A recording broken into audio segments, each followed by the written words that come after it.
So let's talk shoe selection for the high arched feet. In this foot, this calcaneus bone or heel bone is going to be stuck in this external rotation like this. So when the foot heel strikes, calcaneus won't be able to internally rotate. Because of that inability of this heel bone to internally rotate, the body's weight bypasses the midfoot and will usually weight bear on the outside of the foot. This means that this foot doesn't store too much energy because it never really gets to that windlass mechanism because this arch is not lowering down during propulsion. Very often that happens because that person's center of gravity is very far forward, so they're basically standing on their forefoot and kind of lifting the heel off the ground as they stand. So let's talk shoe selection for the high arched feet. I'm gonna be looking at shoes which have a 6 to 10 millimeter heel to toe drop. What that means is that heel will be 6 to 10 millimeters higher than the forefoot. That slight heel elevation will help to shift our center of gravity back and start loading that heel properly. Next, we want a stiff and secure heel counter.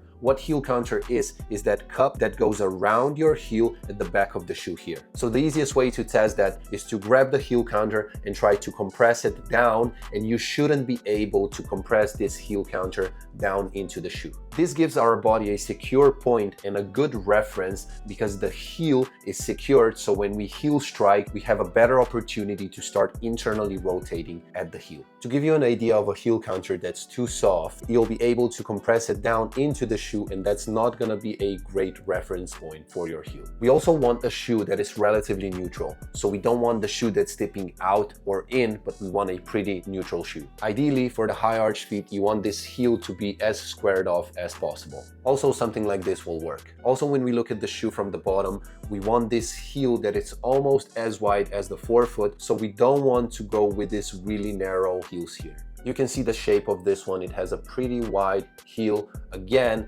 better for that reference, for that heel to be stable and be able to foot force down into the ground through the heel. So as you probably saw, the shoe I will usually use for these kinds of people is going to be Brooks Glycerin. And just to be clear, I'm not affiliated with Brooks or any other shoe brand. These are just my recommendations that I see work in my practice with clients.